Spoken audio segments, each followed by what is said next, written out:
Esse daqui é o vídeo número 4. Essa sequência de vídeos acabou ficando assim em várias partes, porque eu pretendo soltar esse material de maneira mais simplificada, direta. E eu só posso gravar aqui 20 minutos se eu quiser usar todos os recursos do celular, de estabilização, efeito de cores, essas coisas todas, né? São limitações do aparelho. E aí evita de eu ter que ficar fazendo edição demais. Depois eu vou pegar todo esse material, eu vou resumir ele em 1 ou em 2 vídeos, e aí ele vai estar mais produzido para vocês. Só que eu preciso concluir o assunto para vocês, porque vai ficar mais didático, né? Eu ainda não concluí o assunto. Esse daqui é o número 4. Não esqueça de ler as informações na descrição, ou melhor, no comentário fixo, e somar os eventos. Quando o material completo, que é editado com imagens, música de fundo, estiver pronto, se você quiser recapitular esse assunto que é importantíssimo de uma maneira mais didática, aí o link vai estar aí no comentário fixo também, tá bom? Então é o seguinte, levando em consideração todas aquelas coisas que eu falei nas partes 1, 2 e 3, você entrando dentro da carta de Efésios, você vai ter aquelas instruções que tem dentro das cartas. E é importante saber relacionar os pontos da carta, né, dos capítulos. E eu vou tentar aqui lembrar para vocês, né, recapitular a carta de cabeça, para a gente somar toda a ideia e fechar o assunto. Em Efésios capítulo 1, você vai ver o apóstolo Paulo falando. Ele quer mostrar que Deus já tinha os seus escolhidos, elegidos em Cristo antes da fundação do mundo. É a eleição bíblica, não é aquela eleição maldita, diabólica, esquizofrênica, doida, calvinista, daquele Deus doente, psicopata, doentio, um Deus maluco. Não é aquilo, é predestinação bíblica. O Senhor, pela sua presciência, já conhecia aqueles que escolheriam ao Senhor e que permaneceriam fiéis até o fim. E aí esses já foram escolhidos pela presciência do Pai e do Filho, escolhidos no Filho antes da fundação do mundo. Aliás, o Senhor não precisa esperar alguém nascer para saber se a pessoa vai fazer coisa ruim ou coisa boa, não é? Então, Deus já conhecia tudo de antemão. Como Pedro fala, nós fomos eleitos na presciência do Senhor. Ele já começa a sua primeira carta falando assim, né? Eleitos pela presciência do Senhor. E é essa a ideia que está na mente de Paulo. E aí ele começa a falar que a igreja, ele começa a desenvolver um monte de assuntos, né? Que Deus quis recapitular em Cristo, recongregar todas as coisas, quer nos céus e quer na terra, em Cristo. Porque as coisas se descongregaram de Cristo. Cristo era a cabeça de muitos anjos no céu, houve as rebeliões, pronto, Satanás roubou propriedades que eram do Senhor. Ainda que os anjos eram maus, nesse sentido, que Deus sabia, Deus sempre soube que se desse poder de escolha para aqueles anjos, eles escolheriam o mal. Deus sempre soube disso. Mesmo assim, ele criou, porque ele não anula o poder de escolha, ele não anula um plano real e verdadeiro para ter os seus anjos eleitos e os seus homens eleitos, que serão como os anjos eleitos. Ele criou tudo assim. Essas coisas ficaram descongregadas de Cristo, e ainda mais Cristo, quando ele desceu à terra para resgatar a humanidade, ele também deixou de ser cabeça do céu. Ele se fez menor do que Deus, menor do que os anjos. E na própria terra, também as coisas foram se descongregando de Cristo, porque, aliás, Cristo falava com Israel, falava com todo o seu reino, e cada vez mais o seu reino ia entrando em apostasia. Então as coisas se descongregaram nele, fazia parte de um plano do Pai e do Filho. E aí, quando o Filho veio para essa terra, ele veio para reconciliar consigo tanto as coisas do céu como da terra. Ou seja, ele chamaria um povo aquele povo que ele conheceu antes da fundação do mundo, ele chamaria, glorificaria esse povo e traria esse povo no lugar dos anjos que caíram. E pronto, as coisas voltariam a congregar nele com muito mais glória. É isso que Paulo está falando resumidamente em Efésios 1. E ele fala que Deus colocou Cristo como cabeça desse corpo. E anjos e principados e potestades estão debaixo dos pés desse corpo. Ok. No capítulo 2 ele quer explicar com mais detalhes como que isso foi desenvolvido. E aí ele lança o plano das duas casas de Israel, que só pode ser entendido e identificado quando você estuda os profetas, não apenas fica lendo as cartas de Paulo, querendo fundamentar doutrinas humanas. E ele explicou o que explicou, falou que as duas casas de Israel unidas são judeus e gentios e que eles estão edificados sobre o fundamento dos apóstolos e dos profetas, tendo Cristo como pedra principal desse edifício. E que esse edifício está crescendo e formando uma morada para Deus morar em espírito. Tremendo, né? No capítulo 3, ele quer dizer, ele fala assim para a gente, que Deus que deu esse mistério para ele. Esse mistério não era conhecido antes dele, a nenhum dos filhos dos homens, mas era testemunhado pelos profetas. Aliás, ele entendeu pelos profetas. E a prova disso ele escreve assim para a gente. Quando vocês lerem o que eu escrevi resumidamente, vocês podem entender como eu tive essa revelação. Que seria ler Oséias, ler os profetas, ver o que Oséias está falando a respeito de Judá e Efraim, aonde começou esse assunto. Paulo resumiu. Programação do Espírito Santo para que se tornasse estudo na igreja. E aí ele vai desenvolvendo o assunto, fala mais coisas, é claro, eu não vou lembrar de tudo.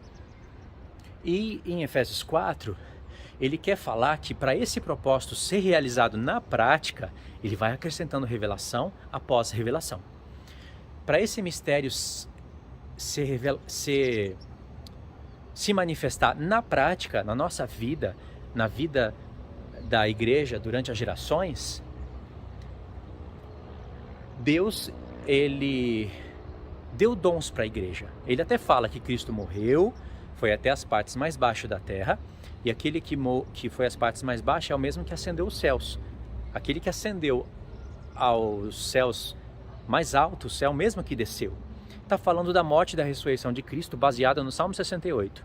Quando Jesus desceu às partes mais baixas da terra, ele quebrou, ele tirou, removeu tudo aquilo que nos prendia. O que nos prendia? Porque ele falou, ele levou cativo o cativeiro e deu dons aos homens. Aquilo que nos prendia, que nos amarrava, eram as obras malignas do diabo.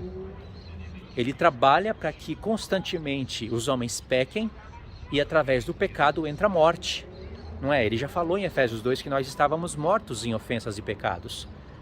E o que nos aprisiona à morte é o pecado.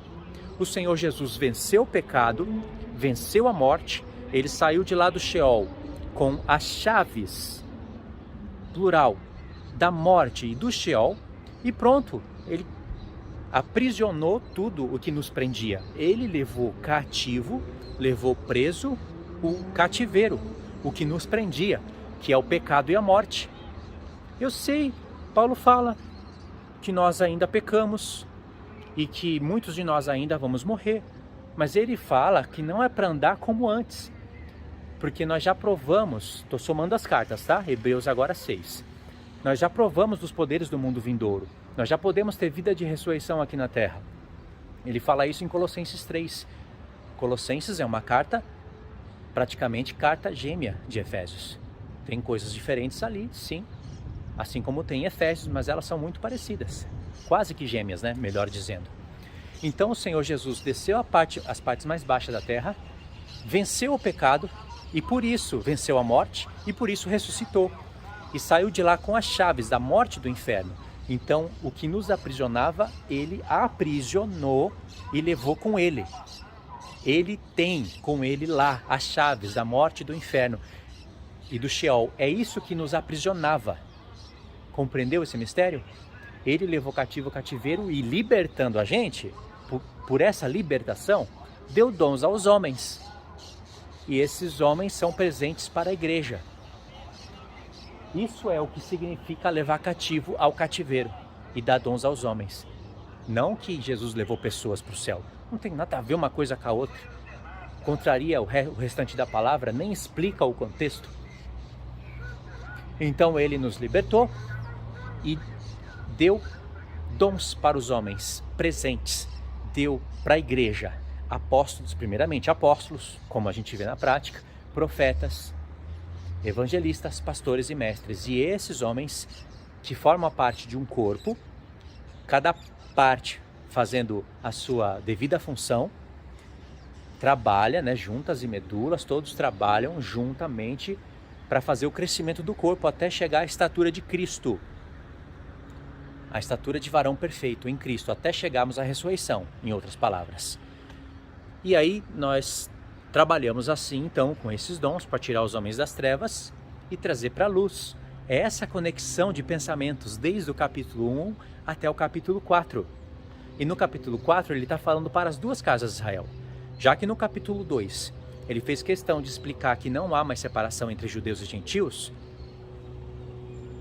mas ele sabia que judeu tinha um modo de viver, gentil tinha um modo de viver, cada um tinha que entender perfeitamente a transição das alianças, o seu modo de viver tinha que respeitar uns aos outros. Ele sabendo, né, da confusão que o diabo poderia colocar, e de fato colocou ali nas igrejas, ele viu o ataque de Satanás na igreja de Gálatas com o judaísmo, separando judeus e gentios. Ele viu o próprio Pedro sendo ali usado pelo diabo com hipocrisia para separar judeus e gentios. Ele viu o ataque à igreja de Roma, à igreja de Coríntios. Então ele, sabendo de tudo isso, futuramente, quando ele estava preso, ele escreveu essa carta com muito mais experiência e propriedade, falando em Efésios 4, já para as duas casas de Israel. Olha, há um só Deus, há um só Pai de todos, há um só Espírito, uma só esperança, um só batismo. São 7 coisas ali que ele fala. Então é para manter o vínculo da paz. Esse assunto, essas palavras, elas são direcionadas às duas casas de Israel. Não somente entre irmãos de alguma congregação. Pode ser usada assim.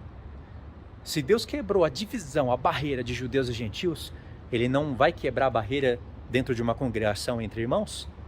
Claro que Ele quebra, só não se manifesta o vínculo da paz e a comunhão quando há carnalidade, como no caso ali de Coríntios, né? A divisão entre eles, uns diziam eu sou de Apolo, outros diziam eu sou de Pedro, outros diziam eu sou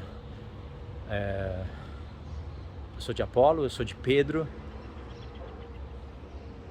eu sou de Paulo, e o quarto grupo dizia eu sou de Cristo, querendo ser mais espiritual, como se Cristo não tivesse em Apolo, em Pedro, em Paulo, se Cristo tivesse dividido. Paulo repreendeu os 4 grupos. Então, por causa dessa carnalidade, não há o vínculo da paz numa congregação, numa igreja local. Mas Jesus quebrou até a barreira de judeus e gentios. E aí ele vai falando isso em Efésios 4, vai manifestando isso.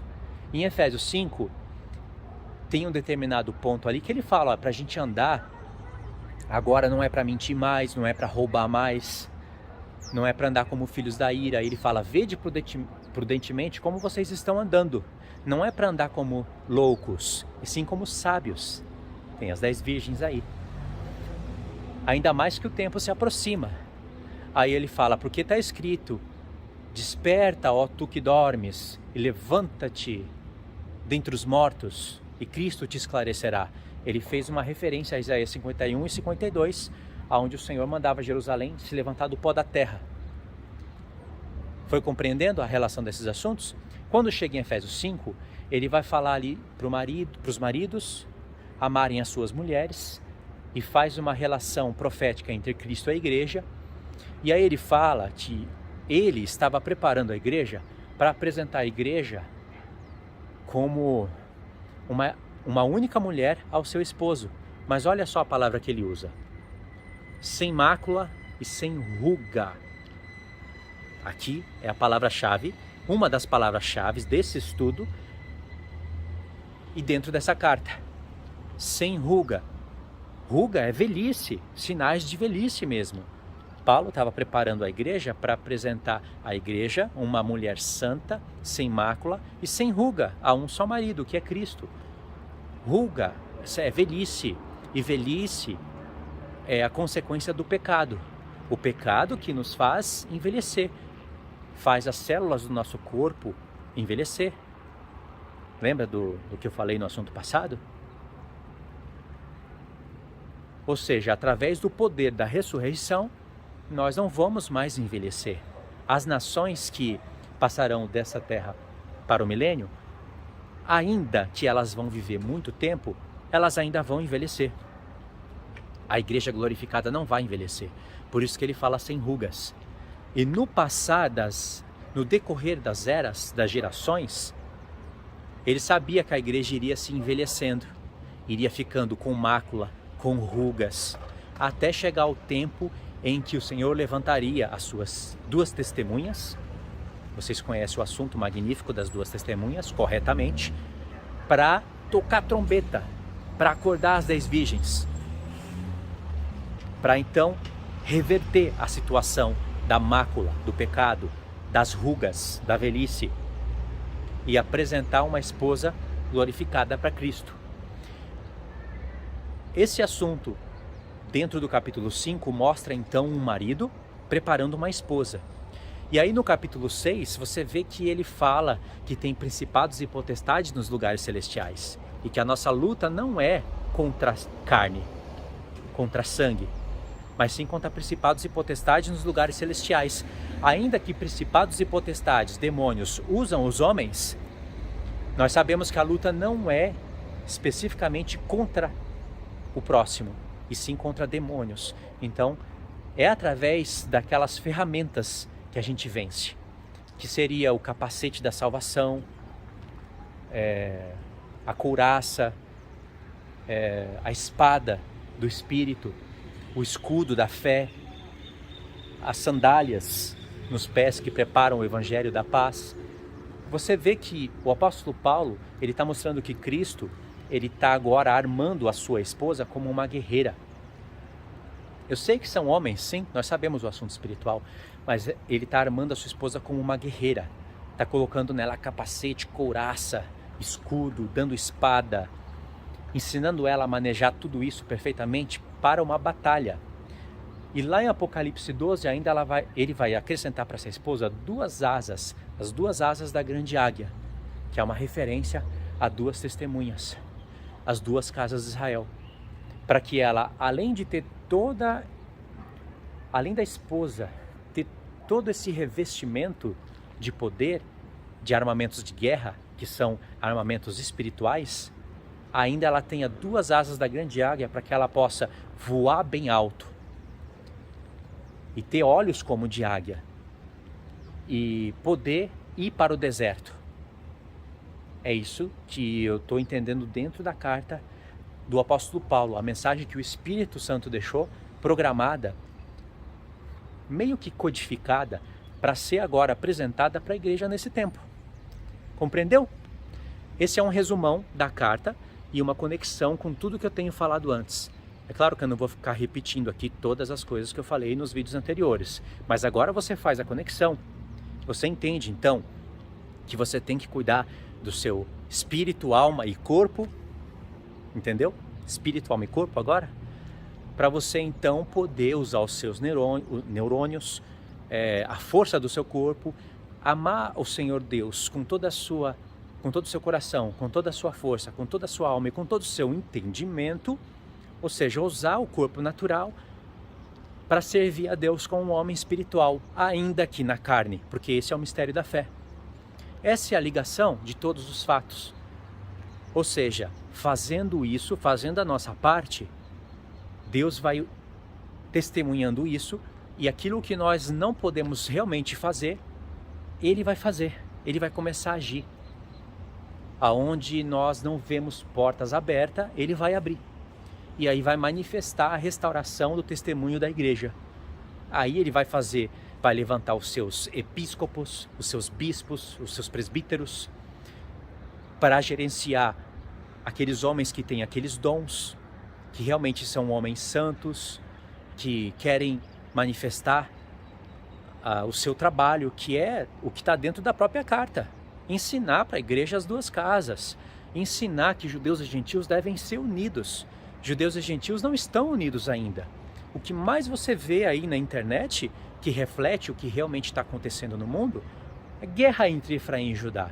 Guerra entre os judeus. É judaísmo contra cristianismo. Mas quando o Senhor começar a revestir homens com o poder do episcopado, esses homens vão ter armas espirituais poderosíssimas para quebrar esses grilhões que o Senhor Jesus já quebrou tudo na cruz. Compreendeu? Então, essa é a ligação de todos os fatos. Agora está aí na tua mão. Você veja lá os materiais que eu coloquei para vocês no comentário fixo. Procure estudar, estude essa carta.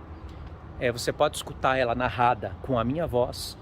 Se você enjoar, você pode buscar um aplicativo e escutar essa carta.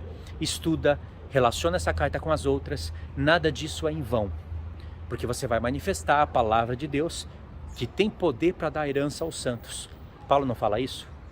Eu acho que tem poder para dar herança aos santos. Talvez em Atos. Então, a palavra de Deus tem poder para dar herança aos santos, mas ela tem que ser manifestada de maneira devida, tendo aquele... Tem que mostrar a palavra de Deus com sabedoria, ensinar com precisão. Por isso que tem que ter episcopos, bispos, presbíteros aptos para ensinar e para apresentar todas essas coisas para a igreja e supervisionar para ver se a igreja está fazendo corretamente. Não deixar coisas estranhas entrarem ali. Pode ver que quando Paulo escreve a carta para Timóteo apresentar nas igrejas como era a vontade de Deus, e Paulo ainda fala para Timóteo, olha, isso eu estou escrevendo para você ir adiantando as coisas aí, porque eu pretendo ir, mas se eu demorar, você vai saber como deve andar na casa de Deus, e as pessoas vão ver que você está debaixo da minha supervisão. E aí Paulo fala que é para tomar cuidado com os falsos mestres, com os judaizantes, não deixar a mulher ensinar na igreja, falar, não pôr as mãos precipitadamente nas pessoas, ver quem mesmo realmente está apto para exercer o ministério. Timóteo. Quando eu falar Tiago é Timóteo, tá? Quando eu falar Timóteo é Tiago.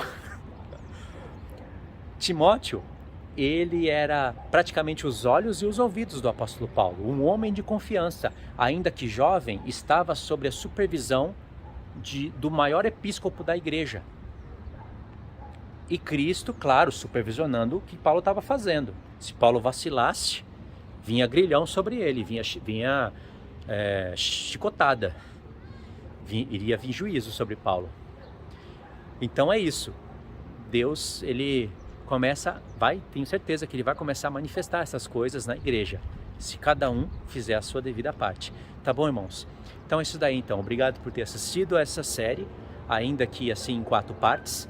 Você vai assistir ela também em uma pancada só, mais editada e de uma maneira... Quase entrou um mosquito no meu olho. De uma maneira mais apropriada. E aí você... Perdi até a concentração. Mas não basta esse espingo caindo no meu rosto. E aí você assistindo esse estudo pela segunda vez, você vai captar muito mais coisas. Quando eu gosto do estudo, eu assisto 2 até 3 vezes. Tá bom? Fora todos aqueles outros materiais que me ajudaram a construir esse vídeo da maneira que foi construído. Então é isso daí. Fiquem todos na paz. Deus abençoe. Até os próximos estudos.